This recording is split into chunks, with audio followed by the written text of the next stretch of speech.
حضرت اسماعیل علیہ السلام کی عمر ابھی ایک قول کے مطابق 13 سال تھی اور ایک قول کے مطابق حضرت اسماعیل علیہ السلام کی عمر 7 سال کی تھی۔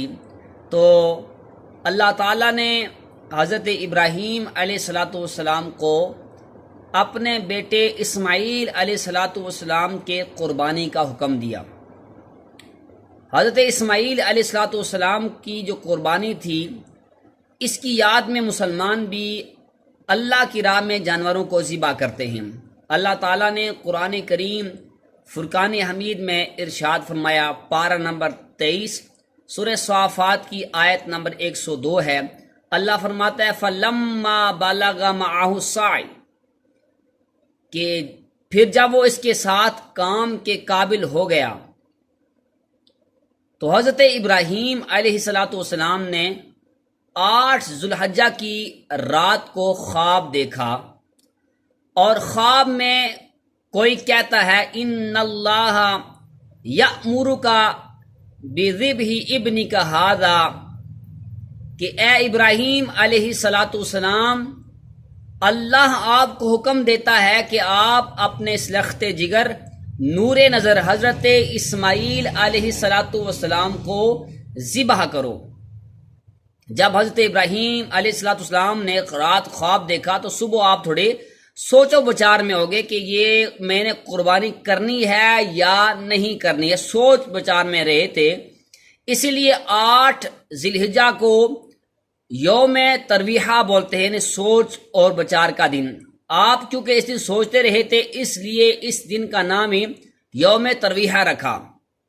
اگلی رات 9ویں ذی الحجہ کو حضرت ابراہیم علیہ السلام کو دوبارہ خواب میں یہ بتایا گیا ہے ان اللہ یأمرک بذبح ابنک ھذا، کہ اے ابراہیم علیہ السلام، آپ کو اللہ کا حکم ہے کہ آپ اپنے اس بیٹے کو ذبح کریں۔ جب آپ نے دوسری رات پھر خواب دیکھا تو آپ نے پہچان لیا کہ یہ اللہ ہی کی طرف سے حکم ہے، میں نے اپنے بیٹے اسماعیل علیہ السلام کو ذبح کرنا ہے۔ اسی لیے 9ویں ذی الحجہ کو بولتے ہیں یوم عرفہ، پہچان کا دن، کہ آپ نے اس دن یہ پہچان کر لی تھی کہ یہ اللہ ہی کی طرف سے حکم ہے۔ اگلی رات آپ نے پھر خواب دیکھا تو یہی بات دوبارہ آپ کو کہی جا رہی تھی کہ اے ابراہیم علیہ السلام، اپنے بیٹے کو اللہ کی راہ میں قربان کرو۔ تو 10ویں ذی الحجہ کو حضرت ابراہیم خلیل اللہ علی نبینا علیہ السلام کو نے اپنے بیٹے کو قربان کیا۔ اسی لیے 10ویں ذی الحجہ کو یوم النحر یعنی قربانی کرنے کا دن کہا جاتا ہے۔ معزز سامعین کرام، حضرت ابراہیم نے تو ایک خواب کی بنا پر اپنے بیٹے جناب اسماعیل علیہ السلام کو قربان کیا۔ ایک قول کے مطابق جب ملائکہ نے حضرت ابراہیم علیہ السلام کو حلم والے بچے کی ولادت کی خوشخبری دی تھی تو آپ نے جواباً کہا تھا اگر ایسا ہے تو اللہ کے لیے ذبح کر دوں گا۔ جب بچہ پیدا ہوا اور ساتھ مل کر کام کاج کرنے کے قابل ہوا تو حکم ہوا کہ اے ابراہیم علیہ السلام، اپنی مانی ہوئی منت کو پورا کرو۔ تو اس وقت آپ نے حضرت اسماعیل علیہ السلام کو قربان کر دیا تھا۔ ایک قول کے مطابق حضرت ابراہیم علیہ السلام نے خواب میں دیکھا کہ وہ اپنے بیٹے کو ذبح کر رہے ہیں، اور انبیاء کرام علیہم السلام کے جو خواب ہوتے ہیں وہ سچے ہوتے ہیں، ان پہ عمل کرنا ان پہ ضروری ہوتا ہے۔ لہٰذا آپ نے جب خواب میں اپنے بیٹے کو ذبح کرتے ہوئے دیکھا تو آپ نے اپنے لخت جگر حضرت اسماعیل علیہ السلام کو اللہ کی راہ میں قربان کر دیا۔ حضرت ابراہیم علیہ السلام نے یہ خواب ملک شام میں دیکھا تھا، اور خواب دیکھنے کے بعد آپ براق پر سوار ہو کر حضرت سیدتنا ہاجرہ رضی اللہ تعالی عنہا اور حضرت اسماعیل علیہ السلام کے پاس پہنچ گئے کہ اسماعیل علیہ السلام کو تیار کرو کہ دعوت اللہ میں جانا ہے۔ حضرت حاجرہ رضی اللہ تعالی عنہا نے بیٹے حضرت اسماعیل علیہ السلام کو تیار کیا۔ حضرت ابراہیم نے چھری ہاتھ میں لی اور رسی ہاتھ میں لی اور بیٹے کو لے کر جنگل کی طرف چل پڑے۔ جب شیطان نے دیکھا کہ حضرت ابراہیم علیہ السلام نے اپنے بیٹے کو ذبح کرنے کا عزم مصمم کر لیا ہے، پکا ارادہ کر لیا ہے، تو شیطان نے قسم اٹھائی کہ اللہ کی قسم میں آل ابراہیم میں سے کسی کو فتنے میں ضرور ڈالوں گا۔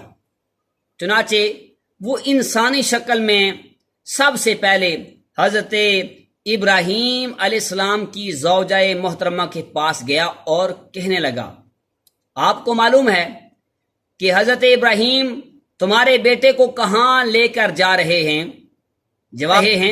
جواب نہیں دیا تو وہ شیطان کہنے لگا وہ اسے ذبح کرنے کے لیے لے کر جا رہے ہیں۔ فرمایا بلا، کوئی باپ بھی اپنے بیٹے کو ذبح کرتا ہے؟ شیطان نے کہا کہ وہ گمان یہ کرتے ہیں کہ ان کو اللہ کا حکم ہے کہ اس کو ذبح کرنا چاہیے۔ فرمایا اگر انہیں رب نے حکم دیا تو اچھی بات ہے کہ وہ اپنے رب کی اطاعت تو کریں گے، اگر رب کے کہنے پہ ذبح کرتے ہیں تو کر ڈالیں۔ شیطان یہاں سے جب نامراد ہوا، جب یہاں پر اس کی بات نہ مانی گئی، یعنی حضرت اسماعیل کے پاس چلا گیا اور کہنے لگا تمہیں معلوم ہے کہ تمہارے والد محترم تمہیں کہاں لے کر جا رہے ہیں؟ تو آپ نے جواب نہ دیا۔ شیطان لعین کہنے لگا وہ تمہیں ذبح کرنے کے لیے لے کر جا رہے۔ فرمایا بلا وہ مجھے کیوں ذبح کریں گے؟ شیطان چلاکی کرتے ہوئے بہانہ بناتے کہنے لگا کہ ان کا گمان یہ ہے کہ اللہ کا حکم ہے کہ وہ آپ کو ذبح کریں۔ فرمایا اگر اللہ کا حکم ہے تو پھر وہ ضرور کریں گے کہ رب کے حکم کے آگے ہم سر خم تسلیم کرتے ہیں۔ شیطان یہاں سے بھی جب مایوس ہوا، خلیل اللہ کی طرف بڑھا اور کہنے لگا کہ بیٹے کو کہاں لے کر جا رہے؟ تمہارے خواب میں شیطان نے آ کر تمہیں بیٹا ذبح کرنے کا کہا ہوگا۔ حضرت ابراہیم پہچان گئے کہ یہ شیطان ہے۔ فرمایا الیک عنی یا عدو اللہ فواللہ لأمدین لأمر ربی، مجھ سے دور ہو جا اللہ کے دشمن، اللہ کی قسم میں اپنے رب کا حکم ضرور پورا کروں گا۔ حضرت سیدنا ابن عباس رضی اللہ تعالی عنہما فرماتے ہیں حضرت ابراہیم کو بیٹے کے ذبح کرنے کا حکم جب ہوا تو وہ بیٹے کو ذبح کرنے کے لیے لے کر جا رہے تھے، تو شیطان نے جمرۃ العقبہ کے پاس رکاوٹ ڈالنے کی کوشش کی تو حضرت ابراہیم نے اس کو ساتھ میں بھی مارے، رکاوٹ ڈالے تو پھر ساتھ مارے، پھر عقبہ اخرى میں جب شیطان آگے آیا تو پھر بھی آپ نے ساتھ کنکر مارے۔ تو شیطان لعین یوں وہاں سے نامراد ہو کر بھاگ گیا، اور حضرت ابراہیم علیہ السلام نے جب اپنے بیٹے کو ذبح گاہ پر لے کر آئے تو اپنے بیٹے سے کہا، میدان منا میں پہنچے تو اپنے بیٹے سے فرمایا قال یا بنی انی ارا فی المنام انی اذبحک، اے میرے بیٹے میں نے خواب میں دیکھا کہ میں تجھے ذبح کرتا ہوں، تیری کیا رائے ہے؟ آپ نے فانظر ماذا تری، تیری کیا رائے ہے، تو کیا چاہتا ہے؟ تو بیٹے نے کیا خوبصورت جواب دیا، قال یا ابت افعل ما تؤمر ستجدنی انشاء اللہ من الصابرین، اے ابا جان جس بات کو آپ کو حکم دیا گیا ہے وہ بات کریے، انشاءاللہ آپ صبر کرنے والوں میں سے مجھے پائیں گے۔ حضرت ابراہیم علیہ السلام نے پھر اپنے بیٹے کو قربان کیا، اور حضرت اسماعیل علیہ السلام کی جگہ پر اللہ تعالیٰ نے اس دمبے کے فدیے کو قبول کر دیا، اور حضرت اسماعیل کی قربانی بھی ہو گئی، اور آپ پر جو امتحان تھا حضرت ابراہیم علیہ السلام پر وہ بھی اللہ تعالیٰ نے اس میں بھی کامیاب ہوئے۔